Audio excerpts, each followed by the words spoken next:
Hi guys, it's Colette. Um, this is a video I've wanted to do for a wee while, but it's been a hard one. But I've some insights and some things I would like to pass on to you. So let's check this is working. Yeah. First of all, thank you to everybody that has sent so much healing and best wishes and prayers for Jim when he was alive and for him passing and for me.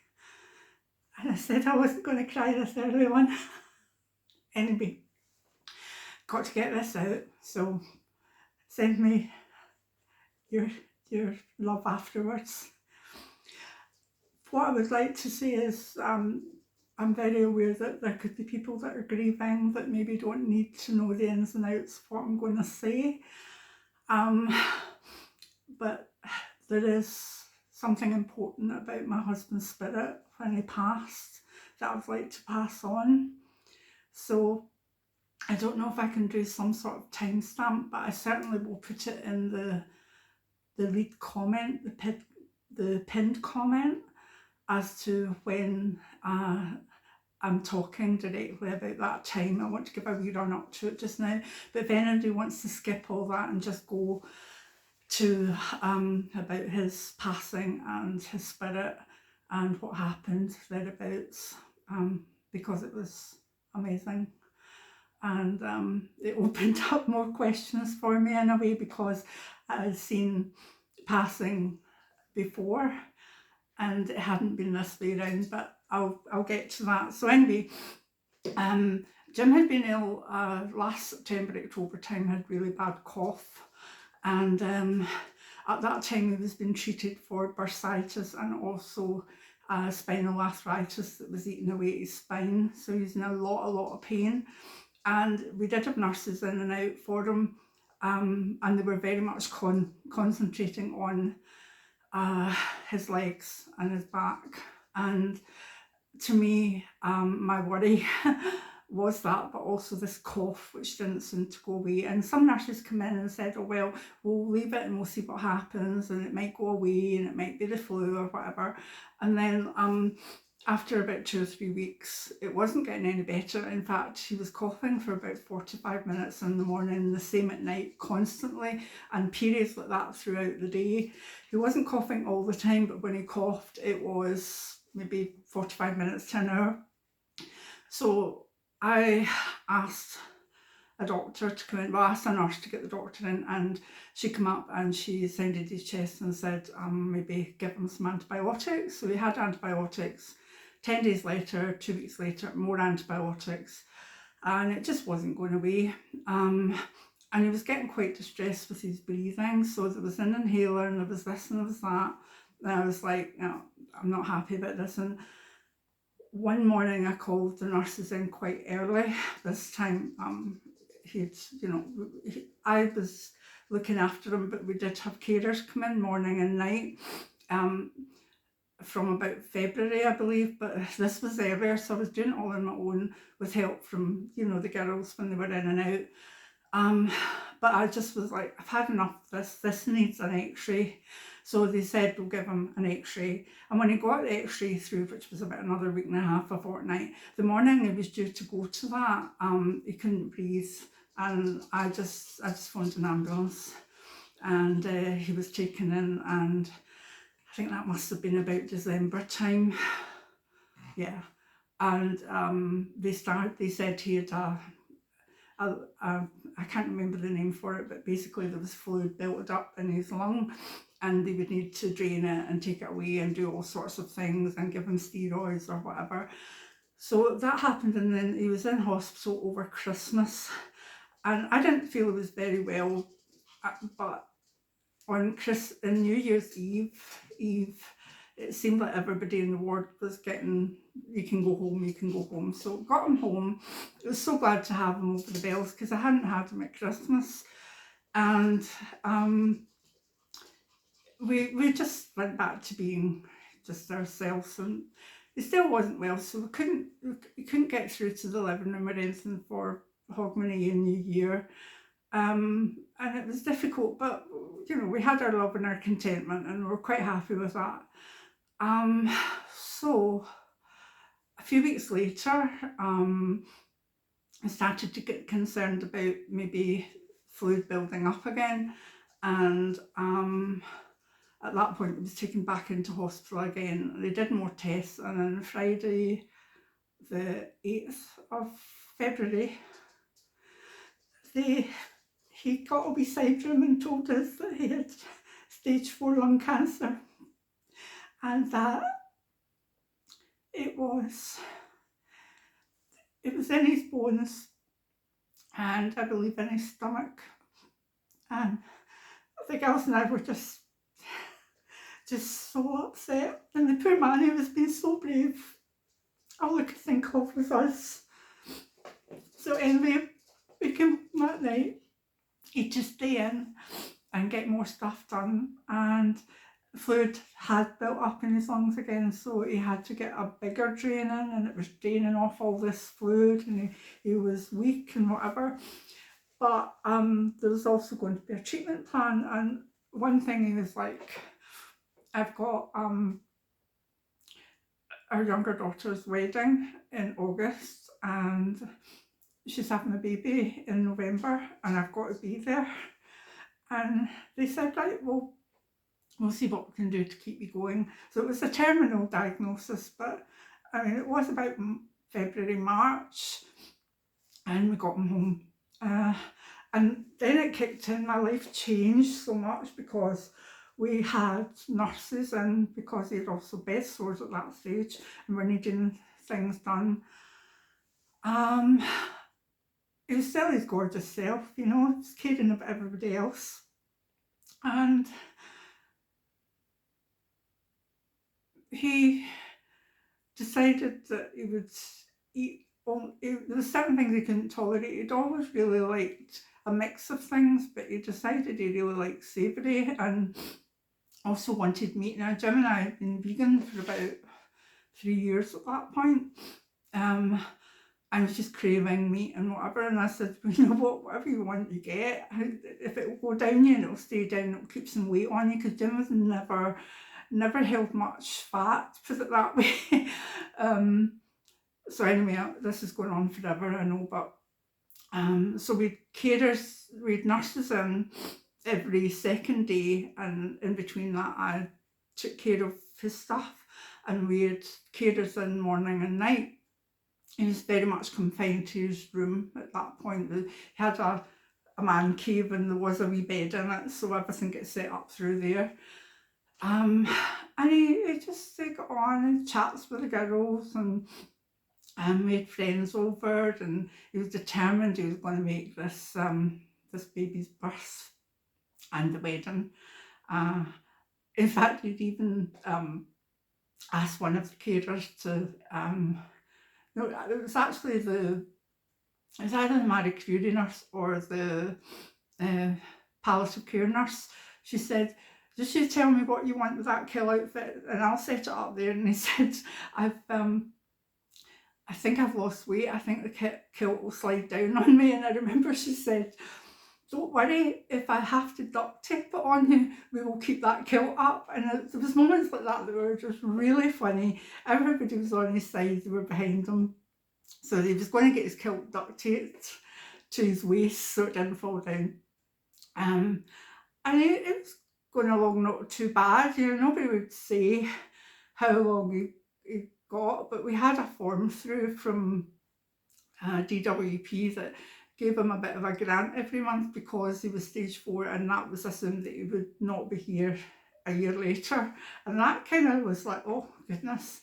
And I think it's like my family very much, apart from my elder sister who I didn't actually know, but my family have all been like heart attacks or strokes or kidney disease. I have no real knowledge of dealing with a family member with cancer, but I soon learned.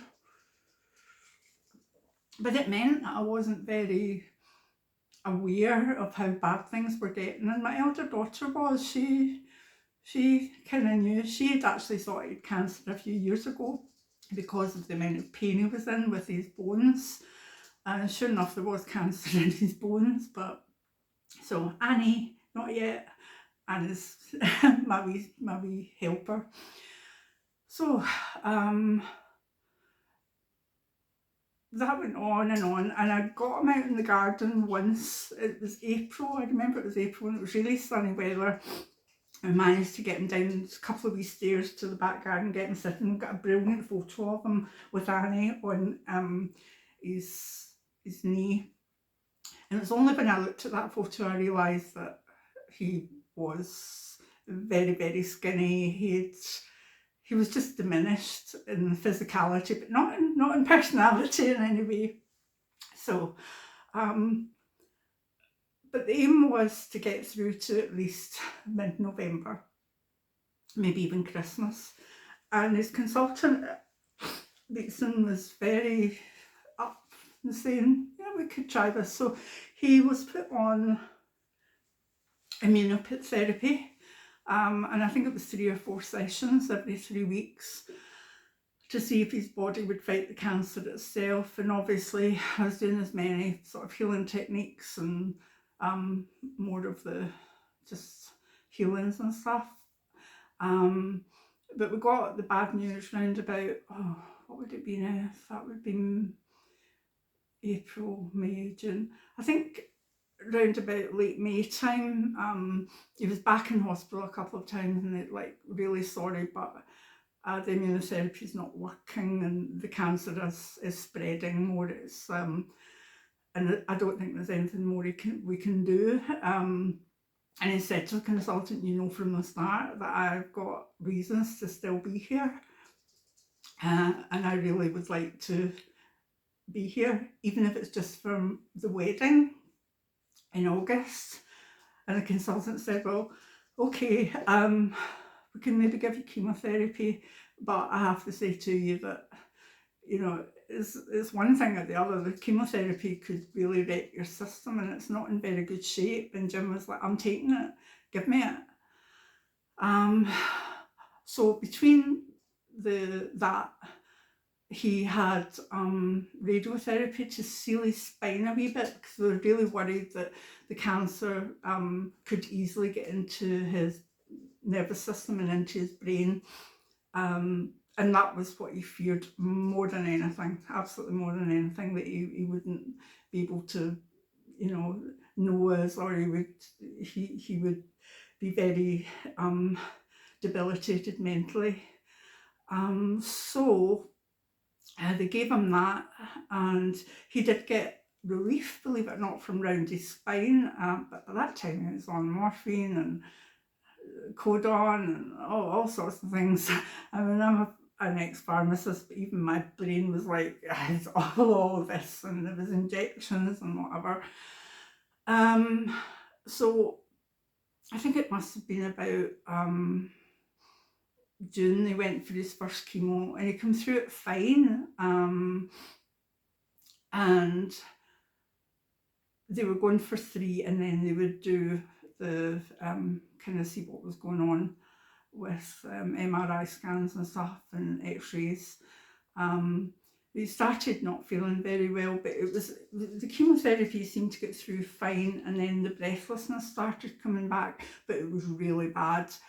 And I felt his lung was filling up again. So about at the mid to end of June, he went back into hospital because we knew that he needed to be on full oxygen therapy. So it would take a few days to set up here, because we were keeping him at home. And he went into hospital, got set up for that, and I think he came back home on the Monday after that. And I mean, it was like, I felt a bit positive because he was eating well, but he was on steroids, so I think that masks a lot. And excuse me, he had his oxygen set up. His room was set up perfectly for him. He did DVD player, and he was watching his still game and all these all the stuff that he liked on DVD, because he collected a lot of DVDs. Um, and he seemed to be doing quite well, and I sort of breathed a sigh of relief, I must admit, and I got used to the oxygen. It frightened me a bit to begin with. When I was a pharmacist, we used to take big tanks into people's houses and, set up with the mask, and that's all I'd known. And this thing came in, it was a machine that took the air into it and gave out oxygen, and I just thought it was the best thing ever, because I was still thinking of the big tanks. We did have tanks, pardon me, for emergencies as well. So anyway, that was the Monday night. Tuesday, Wednesday, people in, again, he'd been back in hospital, so he'd got some pressure sores again. They always seem to be with the hospital beds in some way. So he had nurses in and out. It was lovely to them. They absolutely adored him. His carers loved him. The ambulance people loved him. And on the Thursday night, he was feeling really good, and I was really tired because I was getting up early and going to bed early to, me, then the carers, then me, then the carers, then me. And I said, look, would you mind if I gave you, brought through a sort of supper? But he liked stuff during the night as well, so I said, and I could bring you through, extra stuff. And it's so much fun. It's funny because I'd had a Sainsbury's order, put all the stuff out on the table, took a photo of it and said, what do you want? And he literally sent me back a list saying, I'll have 2 of them and 1 of them and 5 of them. So I took through this tree, and I knew that would be him till I could get up for him in the morning. And I remember I said goodnight to him, and I looked at him and I was like, oh, he's doing really, really well.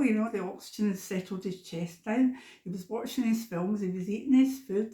Jim never drank, so it wasn't like, he could have a wee drink or anything, but he would rather have crisps. So, so anyway, I went to bed quite contented. But when I got up the next morning, that was the Friday, he was still in his chair. I'd actually got him to bed, but then he came up and I left him the food and everything like that beside him. And I was aware that he could make it to the bed because we had, the chairs, commode and everything over to the bed. But he obviously had been up all night in the chair. It was where he could get comfiest. And when I went in, I said, are you all right? And he said, I had a bad night after about 2. I'm in a lot of pain and feeling really breathless. And I looked at him, and even through his pyjamas, I could see that his legs were really swollen. And I was like, oh, I'm not happy with that. And I felt his tummy, and it was really swollen too. So I said, you know what, darling, I'm gonna get a nurse up and see what she's saying, but I think we need to get you back in bed because we need to get your legs raised. But at that stage, I couldn't really manage him fully when I tried, but he wasn't able to. So the carer come in. Oh, before the carer come in, this was an odd thing. He said to me, she was called Elaine, and he said to me, I brought him in more juice and stuff. Said the nurse will be coming, and he said, oh, thanks for everything you're doing, Elaine. And I was like, and I looked at him, but it was like Elaine put the carer's name in, and that was the first time he'd done anything like that. And I was like, oh, the amount of meds he was on must be having an effect on his brain. And I was like, I'm glad he didn't notice there, because that would have killed him outright. I know it, that he sort of misnamed me. So anyway, the carer came in, and he said, oh, it's good to see you, Colette. And she was like, yeah, no problem, Jim. So she was wanting to get him back into bed, and she called me in and she said, I'm going to have to get another carer. He has deteriorated and it'll take 2 of us now to get him back into bed. And I was like, well, the nurse is coming too. So as the carer, this extra carer arrived, it was a man, and the 2 of them were dealing with him. I just stayed outside because I found watching the nurses or the carers working with him quite difficult. It was as though I should have been doing it. But I did at the time. So anyway.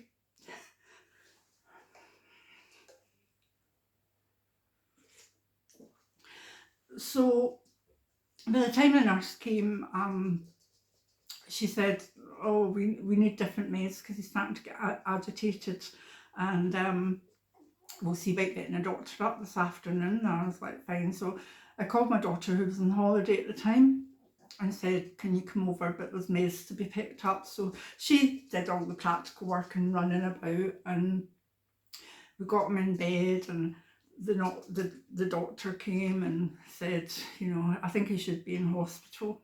And I said, well, we've got it in his palliative care plan that he doesn't want to go to hospital, he wants to stay at home. And she said, well, you know, how do you feel about that? I said, 100%, he's not come back into hospital. I said, last week was the last time, honestly, that I think I would let him go back into hospital now. He's got his oxygen. She said, well, I'll get some different meds for other things. But that time my head was boggled. And she went away, and my daughter came. We got him in bed. He was very restless, very up and down. And when the carers come back in at night, they said, look, we need to bring more nurses in because he's getting too agitated, and that's not right. And I'm like, why is he agitated? You know, and they said, oh, it's just part of where he is. And I was like, okay. So my daughter and I, he got his meds. We were told the nurses could come in during the night for him if he needed it. My daughter and I took turns sitting with him, the other one sleeping. She was sleeping in the floor-wee thing beside his bed.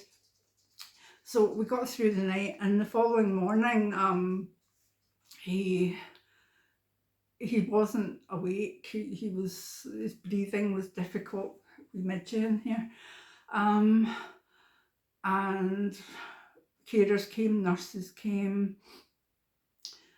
I still thought maybe we'd about a week or two. I knew it wasn't long, but it would be about a week or two. And I was getting all the help that I needed. But my elder daughter thought it was time to phone my younger daughter to come over, just in case. So my daughter was on her way over, and a really lovely, I think it was a German doctor, come in, and she sat down and she said, it's time to pull back on his oxygen, to bring his oxygen off. And I was like, why? And she said, because it's just keeping him alive now. It's not letting the organs do what they need to do. And I was like, well, why? And she said, he's dying. And I was like, oh, you know. So she asked us if we wanted to do the oxygen. We were like, no. So she went in and did it. And I said, well, will it take days now? And she was like, no, hours. So he'd gone from the Thursday night being fine to the Saturday morning being dying.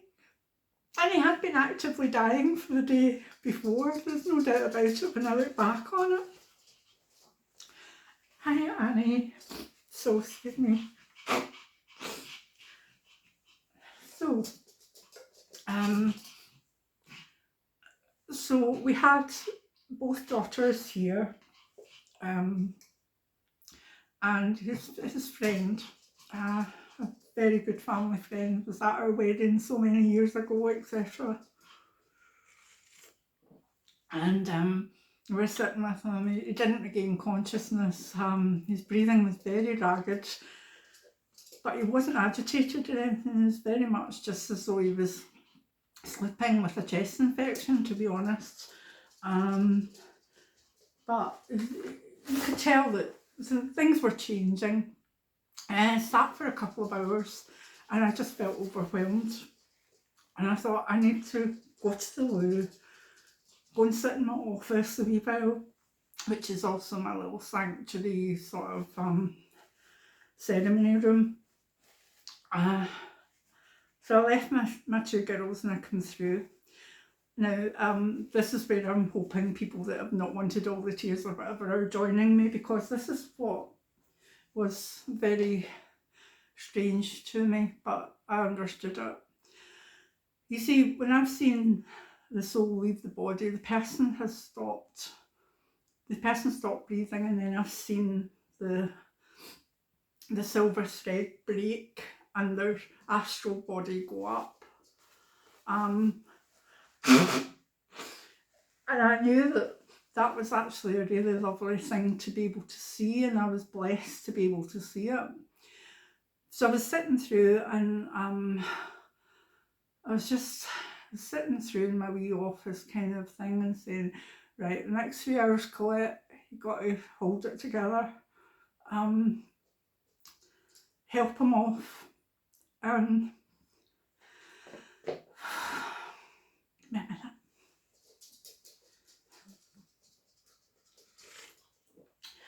I was sitting in the room, the girls were through, our friend was through, and I looked up, and Jim is standing in front of me. Just wasn't talking, just standing there, looking at me, very calm, very serene. And I looked at him, and he just was looking at me with such love. And I thought, wow, you're out in the astral already. My goodness, you've been unconscious in there, you've been away scouting out, love, you know. I expected nothing less of you, but there we go, Jim, very spiritual, very highly evolved. So yeah, and when I thought that, he disappeared. And I was like, my goodness, can you imagine? I've been sitting through there holding his hand, telling him I love him, and he's probably been behind me, or looking down or away, looking at the garden or whatever. So my elder daughter comes around and she said, are you okay? And I said, yeah, I've seen Jim. He was standing there, and as I was about to say more, there was a call from Jim's room, and it was my younger daughter said, you need to come, Mum, you need to come. So I went through and sat down, and his breathing was really, really ragged, and it was going and then it wasn't, and it was going and it wasn't. But it was literally, I would say less than 5 minutes when I went back through that one breath was there and then there was no more. And I had my hand on his chest and my hand on his shoulder. And I looked deliberately to see the breaking of the cord, but it wasn't there. There was really nothing there. It was just his body. And I thought, oh, I've not felt this before. I've seen the last breath and then the breaking. And then it hit me that actually he must have left his body before that last breath and had come through to where I was and smiled at me and glowed. And so this is the first time I've seen someone take the last breath, but knowing in my heart that their spirit actually left the body 5-10 minutes beforehand.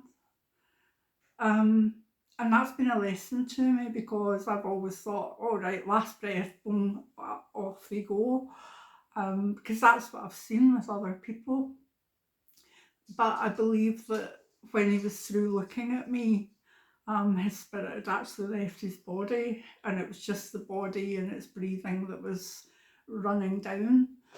And again, that was an amazing thing to think that he wasn't actually in that body for the last maybe 10 minutes of its breath.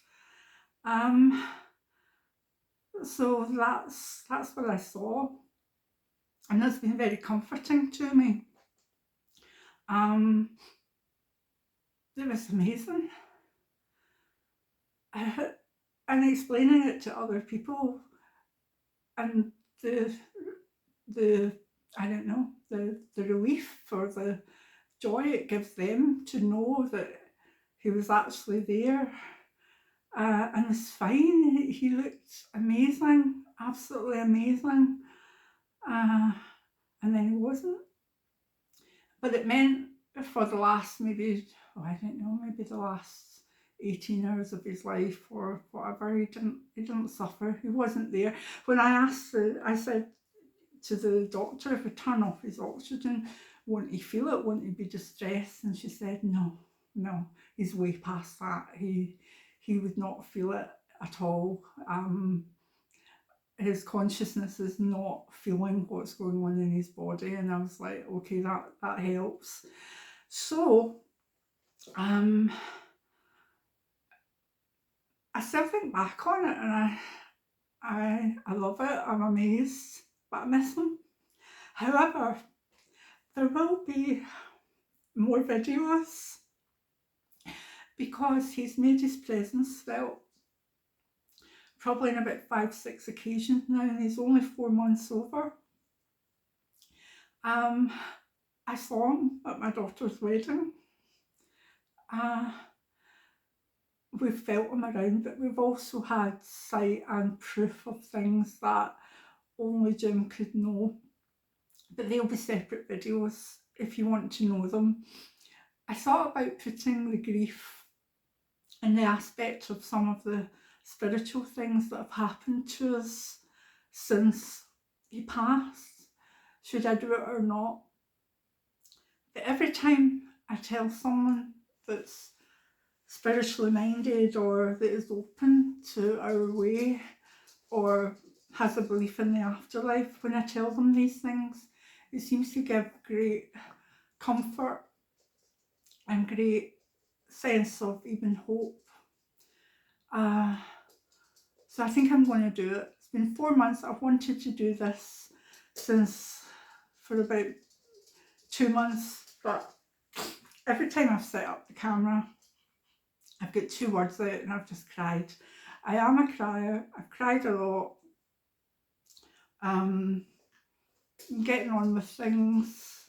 My daughter's wedding was beautiful, and the baby won't be long now. That's one of the other reasons I'm getting this done. My health's not been great, but that's okay.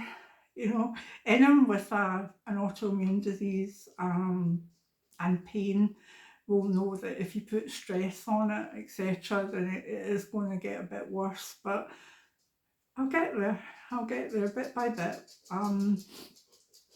So I hope that Jim's story, and again, I've asked him on a few occasions, can I do this? And it's been yes. I've asked him other things, which I'll tell you in other videos. Like I wanted to put fairy lights around a memorial that we're building for him out the back for next year. And when I mentioned fairy lights, I said no. So don't you dare put fairy lights on my memorial. So I know the difference between his yeses and nos, and he seemed very, I think he felt quite proud that what he was doing and how I was maybe coping with it, how he was helping me. That he was always part of my videos, you know he was. I would refer to him all the time, like, oh, Jim did this or whatever.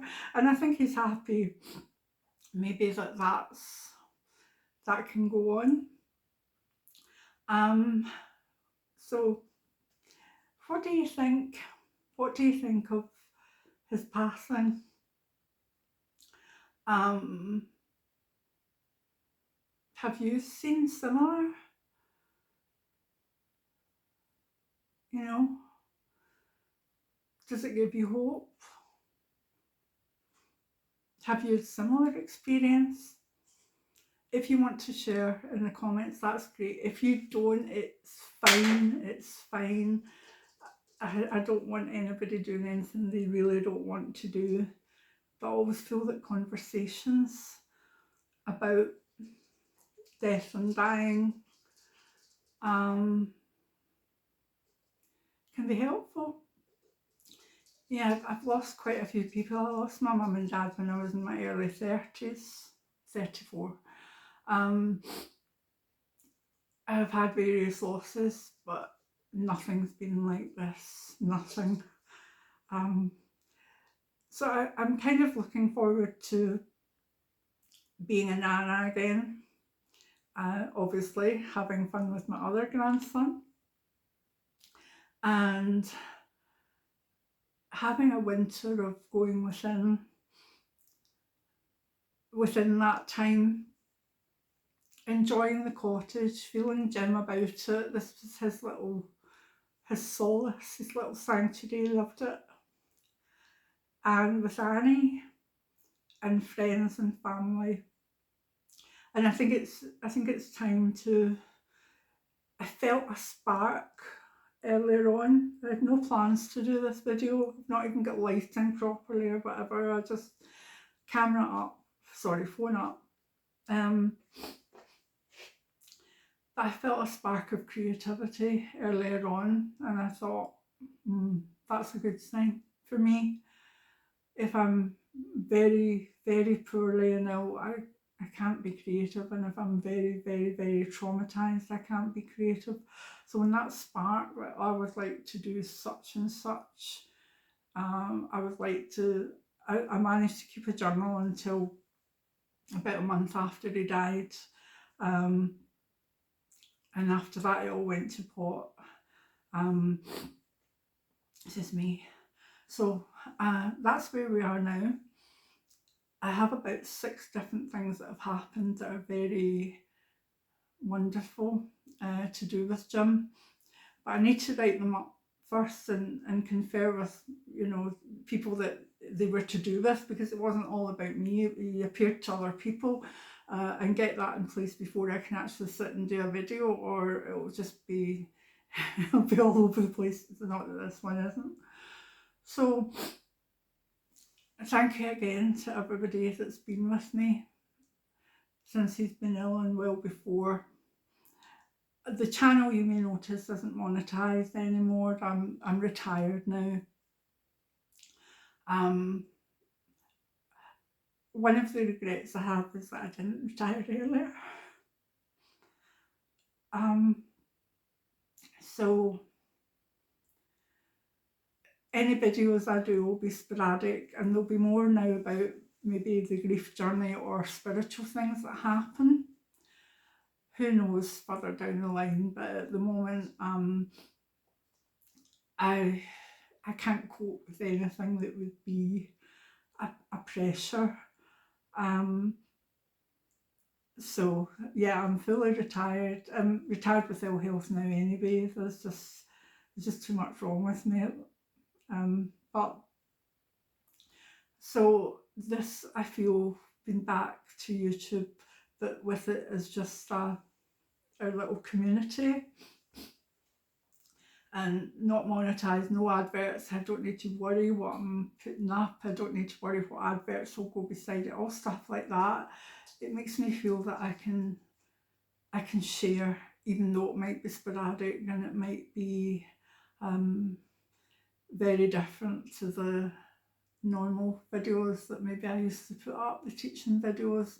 I don't see that there'll be many more of them or any more, but maybe we can all learn from experiences that I'm going through and the things that Jim's showing me. Maybe that's the way it's meant to be just now. That won't tire me out. It might make me cry, but it won't tire me out. And it could be good for me. So, many blessings. Talk to me in the comments if you would. And I'll see you when I see you. I need to find how to get this off now. There we go.